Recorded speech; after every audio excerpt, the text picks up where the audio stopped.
Bab 1452, apakah aku berutang pada kalian? Di dalam aula, mata para pedagang semuanya merah. Bagi mereka, mereka tidak punya jalan keluar sekarang, dan membunuh pemuda di depan mereka adalah satu-satunya cara mereka untuk bertahan hidup. Kemarahan dapat membuat orang kehilangan akal. Tepat ketika semua orang bergegas menuju Sander Ye, Qizon Zhou di atas panggung diam-diam mundur, karena dia menemukan bahwa masalah ini sama sekali tidak sesederhana itu. Pemuda di depannya begitu tenang dan kalem, pasti ada masalah. Demi alasan keamanan, dia memutuskan untuk menyelinap pergi terlebih dahulu. Terlebih lagi intuisinya mengatakan bahwa jika dia tidak pergi, sesuatu yang buruk akan terjadi, karena perasaan gelisah di hatinya menjadi semakin kuat. Tentu saja, yang terpenting adalah seseorang dari atas menyuruhnya pergi secepatnya. Meski tidak disebutkan alasannya, yang pasti masalah ini jelas tidak sederhana. 4. Lebih baik kabur dulu. Selama pegunungan hijau masih ada, tidak akan ada kekurangan kayu bakar. Tetapi, pada saat ini, penampilan Sander Ye telah kembali normal. Wajah orang-orang kuat yang menyerbu ke arah Sander Ye berubah drastis. Mereka berhenti di tempat mereka berada, masing-masing seperti patung tanah liat dan ukiran kayu di kuil liar. Pada saat itu, seluruh aula sunyi senyap, dan terdengar suara jarum jatuh. Dekan. Para pengusaha terbelalak dan semuanya ketakutan. Pada saat ini, udara membeku. Qizon Zhou, yang hendak melarikan diri, membeku di tempat saat ini. Dia menatap Sander Ye dengan wajah pucat dan gemetar. Ini tidak mungkin. Saat dia berbicara, rasa takut yang tiba-tiba melonjak dalam hatinya langsung menyebar ke seluruh tubuhnya. Dalam ketakutan yang luar biasa, dia tiba-tiba mendapat ide dan menunjuk Sander Ye dengan marah, meraung histeris, "Bunuh dia palsu, dia berani berpura-pura menjadi dekan, dia pantas dibunuh bersama semua klannya." Dekan palsu. Orang-orang kuat yang awalnya berhenti itu saling memandang. Pada saat ini, hampir 100 orang tiba-tiba bergegas masuk dari pintu di kejauhan, dipimpin oleh Sinamu, dan di belakangnya semua adalah anggota kabinet sementara. Ketika melihat orang-orang ini, darah di wajah semua orang di aula itu tampak terkuras habis dalam sekejap, dan semua orang menjadi sepucat kertas. Pada saat ini, secercah harapan terakhir di hati mereka menghilang, dan beberapa orang yang tidak memiliki kemauan keras pun jatuh ke tanah dan pingsan. Sinamu memimpin semua orang ke Sander Ye dan mereka semua berlutut. Sander Ye tetap diam. Keheningannya membuat setiap orang merasa seolah-olah ada gunung yang menekan hati mereka, membuat mereka sulit bernapas. Setelah waktu yang lama, Sander Ye tiba-tiba menatap Sinamu yang berada di depan dan berkata, "Bangun." Sinamu perlahan berdiri, wajahnya dingin dan amarah di tubuhnya seperti gunung berapi yang akan meletus, tetapi karena Sander Ye, dia menekannya. Setelah mengetahui apa yang terjadi di sini, dia hampir menjadi gila. Pemberontakan. Dia tahu bahwa ada banyak kekuatan di alam semesta Guanxuan yang secara diam-diam menentang akademi demi kepentingan mereka sendiri, tetapi dia tidak menyangka bahwa orang-orang ini benar-benar telah berkembang hingga ke titik pemberontakan. Ini benar-benar membuatnya tertawa. Benar-benar sekelompok orang bodoh. Sinamu tiba-tiba berkata, "Ini masalahku." Pada titik ini, tidak ada gunanya mencari-cari alasan. Sebagai kepala menteri kabinet sementara, dia tidak bisa lepas dari kesalahan. Sander Ye berkata, "Jangan bicarakan masalah ini sekarang." Sambil berkata demikian, dia menatap Qizon Zhou yang berada di kejauhan. Saat ini, kaki Qizon Zhou sudah gemetar. Semakin banyak pedagang di aula itu yang jatuh ke tanah. Kegembiraan dan keberanian sebelumnya telah lenyap tanpa jejak, dan digantikan oleh rasa takut yang tak berujung. Sander Ye tiba-tiba membuka telapak tangannya, dan sebuah bola kristal muncul di tangannya. Dia mengetuk bola kristal itu dengan ringan, dan tirai cahaya diproyeksikan keluar darinya, memainkan semua hal yang telah terjadi di aula sebelumnya. Ketika mereka mendengar kata-kata kasar Qi Zhou kepada Sander Ye, Sina Mu dan menteri lain di belakangnya tampak sangat jelek. Ketika mereka mendengar bahwa Qi Zhou benar-benar ingin mengendalikan kabinet dan mengendalikan alam semesta Guanxuan, semua orang mengalihkan pandangan mereka ke Qi Zhou, dan niat membunuh di mata mereka sama nyatanya dengan substansi. Sander Ye tiba-tiba berkata, "Suma Yuan." Begitu suara itu berakhir, seorang lelaki tua gernetar dan berjalan keluar dari belakangnya. Dia perlahan berlutut, "Dekan." Sander Ye memandang Suma Yuan, keluarga Yuan sangat hebat. Suma Yuan cepat-cepat bersujud dan berkata dengan gemetar, "Dekan, ini semua salahku karena salah mengurus." Sander Ye tidak memberinya kesempatan untuk berbicara, tetapi berbalik untuk melihat Sina Mu. "Apakah kamu sudah mengetahui siapa dari keluarga Yuan yang terlibat?" Sina Mu mengangguk, "Semua telah diselidiki." Setelah mengatakan ini, dia ragu-ragu. Sander Ye berkata, "Bicaralah." Sina Mu berkata dengan suara yang dalam, "Beberapa sekte abadi dan klan kaisar utama pada saat itu semuanya berpartisipasi. Beberapa tidak berpartisipasi secara mendalam, hanya orang-orang di bawah yang berpartisipasi. Beberapa berpartisipasi sangat mendalam, seperti sekte Shen. Orang-orang yang memberitahu dia kali ini adalah Linggo Yuan dari klan Yuan dan Eko Li dari sekte Shen. Keduanya adalah anggota kabinet sementara." Sambil berbicara dia melambaikan tangannya dan mereka berdus pun mendekat. Sander Ye tersenyum dan berkata, "Nggak heran dia berani bersikap begitu arogan." Sina Mu berbisik, "Yang terlibat juga termasuk." Sander Ye langsung menyela, "Semua yang terlibat akan dikuliti, dan tubuh serta jiwa mereka akan digantung di depan gerbang kota dan dibakar dengan api yang mereka tidak boleh mati dalam waktu 100 tahun. Ketika kata-kata ini diucapkan, semua orang di lapangan terkejut. Sina Mu juga terkejut. "Tidak, tidak." Qi Zhou tiba-tiba berteriak, "Bahkan jika itu pengkhianatan, menurut hukum Guanxuan, itu hanya pemenggalan kepala kamu." Sander Ye tiba-tiba membuka telapak tangannya, dan sebuah buku hukum Guanxuan muncul di tangannya. Dia mengeluarkan sebuah pena dan dengan cepat menulis di atasnya. Setelah beberapa saat, dia melihat ke arah Qi Zhou, "Hukum Guanxuan telah direvisi. Apakah kamu memiliki pertanyaan lain? Ayo, sekarang aku." Bes menulisnya. "Setiap orang, tiran." Qi Zhou mersung. "Kamu seorang tiran, kamu seorang tiran." Pada saat ini, dia tahu dia tidak bisa lolos dari kematian, jadi dia mulai mengumpat. Sander Ye melambaikan tangannya, dan seorang pria berpakaian hitam muncul di tempat kejadian. Mereka langsung membawa Qi Zhou pergi. Sander Ye tiba-tiba bertanya, "Apakah kamu tidak mendengar dengan jelas apa yang aku katakan?" Semua orang memandang Sander Ye, dan Sander Ye berkata, "Semua orang yang terlibat." Sembari berbicara, dia melirik para pengusaha yang berlutut di lapangan. Hanya dengan sekali pandang saja, banyak pengusaha yang awalnya berharap bisa selamat pun langsung pingsan ketakutan. Beberapa pria berpakaian hitam muncul dan bergegas menuju para pengusaha itu. Sander Ye menambahkan, "Daftarkan semuanya, dan sita semua properti dan kekayaan mereka." Tak lama kemudian, semua pedagang diseret pergi seperti anjing mati. Sander Ye memandang Suma Yuan di depannya dan pemimpin sekte Shen Yongar Shen yang baru saja tiba. Keduanya berlutut di lantai, tidak berani berbicara. Sander Ye menatap mereka berdua. "Qi Zhou bahkan bukan orang suci. Aku tidak percaya dia punya kekuatan sebesar itu. Aku akan memberimu satu kesempatan terakhir untuk mengaku." Keduanya masih tidak berbicara.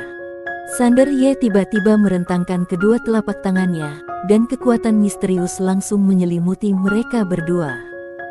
Dalam sekejap, ingatan mereka berdua terbaca paksa olehnya. Setelah beberapa saat, Sander Ye menarik tangannya, dan Zuma Yuan berkata dengan wajah pucat, "Dekan, aku." Sander Ye menggelengkan kepalanya, sudah terlambat. Sambil berbicara, ia menunjuk dan selembar kain muncul di depannya. La menggunakan tangannya sebagai pena untuk menulis, dan tak lama kemudian, ratusan nama muncul di sana. Sander Ye berkata, "Semua orang dalam daftar ini akan segera dieksekusi dengan penyiksaan." Seorang pria berpakaian hitam muncul di depannya, memberi hormat dengan hormat, dan kemudian mengambil daftar tersebut. Zuma Yuan tiba-tiba berkata, "Dekan, klan Yuanku telah mengikutimu sejak awal. Meskipun kami tidak memiliki prestasi, tetapi juga telah bekerja keras. Sekarang, apakah kamu akan membantai kami?" Dia tahu bahwa jika dia tidak memperjuangkannya sekarang, dia akan benar-benar mati, jadi dia tidak takut lagi. "Lancang." Sinamu tiba-tiba bertanya, "Zuma Yuan, apa maksudmu dengan tidak ada prestasi tetapi juga ada kerja keras?" Dulu di 10 gurun, sebelum kamu bertemu dengan dekan, apa yang dimiliki klan Yuanmu? Bahkan tidak ada kaisar agung. Dan bagaimana dengan sekarang? Klan Yuanmu memiliki 6 kaisar agung. Tanpa dekan, apakah keluarga Yuanmu masih dapat menghasilkan kaisar agung? Sander Ye berkata dengan tenang, tidak perlu menjelaskan begitu banyak padanya. Pria berpakaian hitam itu segera menyeret keduanya pergi. Zuma Yuan tiba-tiba tertawa muram, "Sinamu, keluargamu juga akan menghadapi hari ini cepat atau lambat. Tunggu saja, tunggu saja." Yongar Sen tiba-tiba berkata, "Dekan, aku tahu aku telah melakukan kejahatan besar, tapi ada sesuatu yang ingin aku katakan dan tidak dapat kukatakan." Sander Ye menatap Yongar Sen dan berkata, "Bicaralah." Yongar Sen menatap Sander Ye, "Sejak berdirinya akademi, mengapa hanya menggunakan sinamu?" Sander Ye berkata, "Apakah Sekte Sen tidak punya seseorang di kabinet?"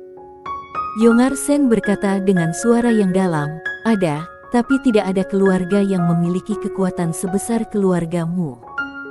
Sander Ye tiba-tiba bertanya, "Apa aku berutang padamu?" Yongar Sen tercengang. Sander Ye menatap Yongar Sen dan berkata, "Tuan Yongar Sen, aku ingin bertanya padamu, apakah aku, Sander Ye, berutang pada Sekte Sen?" Yongar Sen tercengang. Sander Ye tersenyum dan berkata, "Aku, Sander Ye, ingin mendirikan sebuah tatanan, tetapi itu tidak berarti kamu dapat menggunakan tatanan ini untuk mengancamku. Dari 10 gurun hingga sekarang, apakah belum cukup apa yang telah aku berikan kepada Sekte Abadi dan klan Kaisar yang besar? Tentu saja, aku dapat memahami bahwa orang-orang seperti ini tidak akan pernah mudah merasa puas. Ketika mereka mendapatkan sesuatu yang baik, mereka menginginkan sesuatu yang lebih baik dan lebih banyak lagi. Tetapi Ketua Sekte Yongar Sen, kamu tampaknya telah melupakan satu hal, yaitu, aku, Sander Ye, tidak berutang apapun pada kamu." Sambil berbicara, dia melirik ke sekeliling ke semua orang di lapangan. "Seseorang pernah mengatakan kepadaku bahwa saat orang merasa kebaikan yang diterima sedikit maka itu akan mengubah menjadi kebencian. Sifat manusia adalah serakah, dan hanya sedikit orang yang benar-benar tahu bagaimana membalas budi. Aku mengingatnya, tetapi aku benar-benar tidak menyangka hal itu akan terjadi padaku secepat ini. Seperti yang kukatakan sebelumnya, aku, Sander Ye, tidak berutang apapun padamu. Aku mendirikan tatanan ini karena cita-citaku, bukan karena aku ingin menggunakan tatanan ini untuk menahan diri. Jika seseorang ingin menggunakan tatanan ini untuk menahanku, maka aku hanya bisa mengatakan kepadanya bahwa dia sepenuhnya tidak betul." Setelah berkata demikian, dia berbalik dan berjalan menuju pintu. "Hari ini aku ingin semua orang mengerti bahwa di alam semesta Guanxuan, mereka yang berbuat baik akan diberkahi, dan mereka yang berbuat jahat akan dihukum dengan malapetaka." Begitu dia selesai berbicara, setengah dari hukum Guanxuan di tangannya berubah menjadi merah darah. Tidak hanya itu, Setengah dari jiwa pedang tatanan di sekitarnya juga berubah menjadi merah darah saat ini. Kebaikan besar dan kejahatan besar adalah satu. Pada saat ini, tatanannya melangkah maju. Bahkan jika dia tidak menggunakan kekuatan iman, kekuatannya setara dengan kekuatan seorang penguasa peradaban. Di belakangnya, Yongarsen dan yang lainnya pucat dan pingsan karena putus asa. Pada saat ini, mereka benar-benar menyesali keputusan mereka. Keserakahan itu merugikan. 1/4 jam kemudian, di gerbang kota Suan, lebih dari 10.000 orang disiksa hingga tewas, ribuan dikuliti hidup-hidup, lalu jiwa mereka perlahan dibakar dengan api yang. Jeritan itu begitu menyakitkan hingga mengguncang dunia. Dan di bawah tembok kota, ada tirai cahaya tergantung, di dalamnya diputar gambar-gambar konspirasi Qizon Zhou dan lainnya. Melihat ke arah Qizon Zhou dan yang lainnya yang sedang merencanakan sesuatu di balik tirai cahaya, banyak orang yang berkumpul di sekitarnya dipenuhi dengan kemarahan, lalu mereka berteriak, bagus sekali, bakar binatang buas ini sampai mati." Di tengah kerumunan, Sander Ye melihat segala sesuatu di sekitarnya. Setelah beberapa lama, dia berkata, menggunakan metode jahat terhadap orang jahat dapat memperoleh dukungan dari orang baik. Setelah berkata demikian, dia berbalik dan pergi. Pagoda kecil berkata, akhirnya bisa berkembang dengan baik. Sander Ye tersenyum dan berkata, Tuan Pagoda, apa yang sedang kamu pikirkan? Bagaimana kita bisa berkembang dengan baik? Pagoda kecil bertanya dengan bingung, "Hah?" Sander Ye mengangkat kepalanya dan menatap ke kedalaman galaksi, lalu berbisik, "Tuan Pagoda, pemilik Penatao sedang mengincar sutra mendobrak tembok, dan Nona Gujina Sui juga sedang mengincar sutra mendobrak tembok, dan mereka berdua sedang menggunakan akal mereka untuk merebut sutra mendobrak tembok. Apa maksudnya?" Pagoda kecil bertanya, "Apa maksudnya?" Sander Ye berkata dengan lembut, "Itu artinya mereka tidak terkalahkan di alam semesta utama. Dengan kata lain, pasti ada petinggi lain yang menguasai sutra mendobrak tembok. Jika kamu jadi mereka, apa yang akan kamu lakukan?" Pagoda kecil berkata, "Jika aku jadi mereka, aku akan bergabung dengan kamu." Sander Ye tertawa, "Tuan Pagoda, sepanjang sejarah, setiap dinasti memiliki beberapa menteri yang berkuasa, dan para menteri yang berkuasa itu semuanya berakhir dengan cara yang menyedihkan. Jadi mengapa mereka tidak melayani kaisar pada awalnya, alih-alih menjadi menteri yang berkuasa?" Pagoda kecil itu sunyi. Sander Ye tersenyum dan berkata, "Karena kaisar tidak cukup kuat untuk membuat mereka benar-benar tunduk, seperti yang dikatakan Gujina Sui, jika bibiku yang ingin menegakkan tatanan, siapa yang berani mengatakan tidak? Tapi aku berbeda. Kekuatan dan kebijaksanaanku jauh lebih rendah dari mereka. Bagaimana mereka bisa bersedia tunduk padaku jika kamu meminta mereka untuk tunduk? Lagi pula, orang-orang seperti mereka sangat sombong di dalam hati mereka. Jika kamu ingin mereka tunduk, kamu harus jauh lebih kuat dan lebih bijaksana daripada mereka, sehingga mereka bahkan tidak dapat berpikir untuk melawan. Tapi Tuan Pagoda, pikirkan tentang pemilik Penatao. Ayahku sangat luar biasa, apakah dia tunduk pada ayahku?" Pagoda kecil mendesah pelan. Sander Ye melanjutkan, "Ayahku sangat luar biasa, tetapi dia masih tidak bisa membuat pemilik Penatao-nya tunduk padaku. Beraninya aku berpikir bahwa dia akan tunduk padaku jika aku menggunakan bibiku untuk mengancamnya. Pertama-tama, bibiku pasti tidak akan melakukan hal seperti itu, karena bibiku lebih sombong daripada mereka. Jika aku meminta bibiku untuk melakukannya, itu berarti aku bodoh, yang akan mengecewakan bibiku dan membuat pemilik Penatao-nya memandang rendah diriku." Pagoda kecil bertanya, "Bagaimana dengan Gujina Sui? Tidak ada perasaan apapun antara kamu dan dia?" Sander Ye tersenyum tipis, "Tuan Pagoda, apa pendapatmu tentang Nona Gujina Sui?" Pagoda kecil berkata, "Sangat mengesankan." Sander Ye mengangguk. Bagaimana mungkin orang sekuat dia bisa jatuh cinta pada seorang pria dengan begitu mudahnya? Pagoda kecil berkata, tapi Nona Gina menyukaimu. Sander Ye berkata, karena aku adalah Kaisar Agung. Pagoda kecil tercengang. Bersambung.